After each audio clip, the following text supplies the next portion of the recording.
The Bible says in the book of Proverbs, chapter 6, verses 6, 7, and 8, and it says, "Go to the ant, thou sluggard, consider her ways and be wise, which having no guide, overseer, or ruler, provideth her meat in the summer, and gathereth her food in the harvest." That is what the Bible says in the book of Proverbs, chapter 6, verses 6, 7, and 8. The lifestyle of a sluggard can be described in three ways. Can be described in the way of a lazy person, when someone just don't want to do anything, when someone doesn't see work in a work. That is one lifestyle of a sluggard.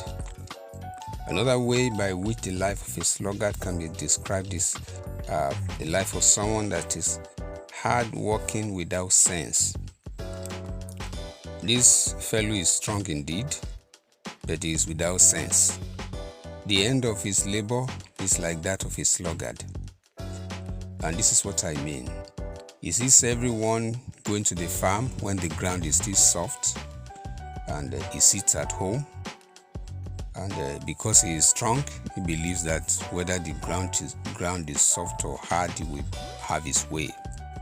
And when the season is over for a farmer to prepare the ground, he goes back there and starts digging the ground when the ground is very hard. At the end of the day, he gets so little done, raise so much dust, and it is clear that he has no sense. The third description of a sluggard is someone that is wasteful in spending. When someone knows he has something to do, he has the resources but keeps pushing it forward and spending the money on very irrelevant projects and squandering the resources. At the end of the day, he is seen as a sluggard. Now the Bible says the sluggard should go to the ant. It is noted that the Bible did not tell the ant to come and learn from people, but that people should go and learn from an ant. In other words, ants are excellent teachers. Now here are a few things I want to share with us and I want us to remember. The first thing I want us to always remember is that ants have size.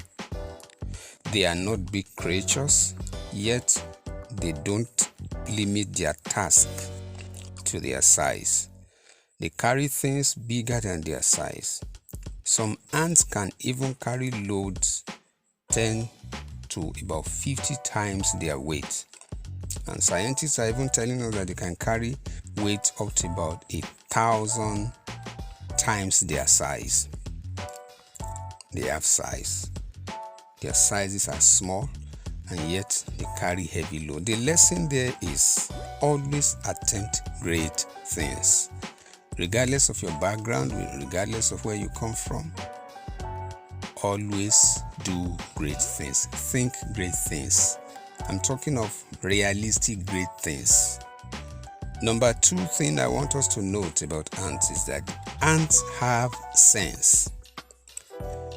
They know themselves, they identify themselves, they have the sense to discern danger and how to escape. They have the sense to identify food. These are important things that should be learned from ants. Number three, ants have skills and services among themselves. To search for food, to work hard, to attack and kill their prey and decapitate without knife, to recycle things we call waste. Those are their skills and the services they render.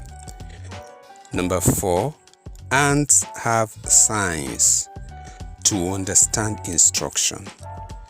They have among themselves those who give them instruction the way they pass instruction to themselves. They have that sign that they use for passing instruction and for carrying out instructions.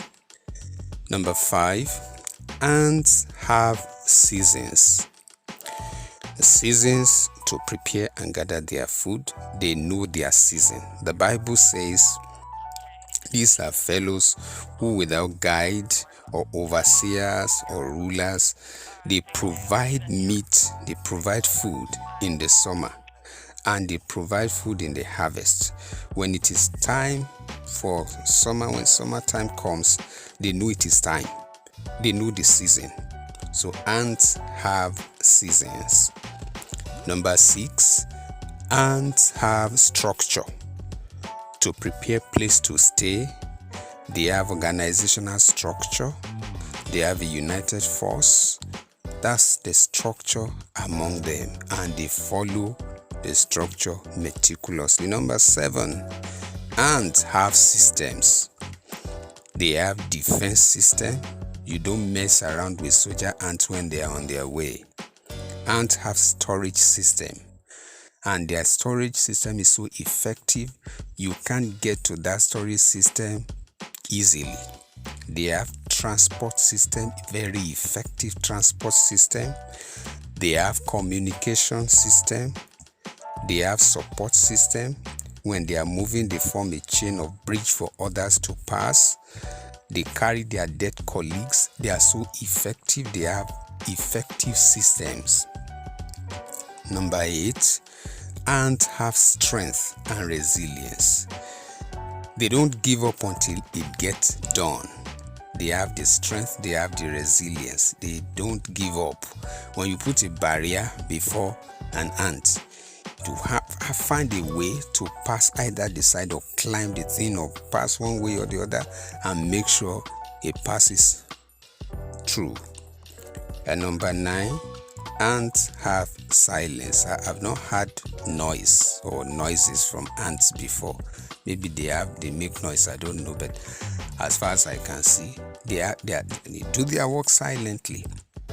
It is out of place for someone to chat and talk and chat and talk and chat and talk. This sluggard was directed to ants because of all these qualities that I've been mentioning. Number 10, ants have speed and strategy. They have speed. They don't waste time about whatever they do. They do it strategically, and they know they don't have all the time.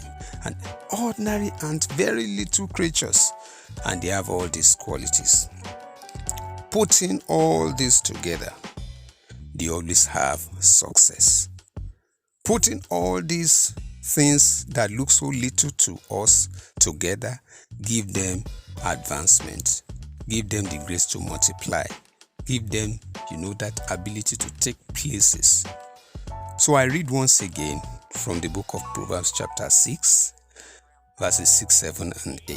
It says, "Go to the ant, thou sluggard, consider her ways, and be wise, which having no guide, overseer or ruler, provided her meat in the summer, and gathered her food in the harvest." It takes humility to learn. So, if someone is there, you know in yourself that you have a quality of being a lazy person. You have strength, but there's no sense. You are a wasteful spender. Don't be proud about it. Humble yourself.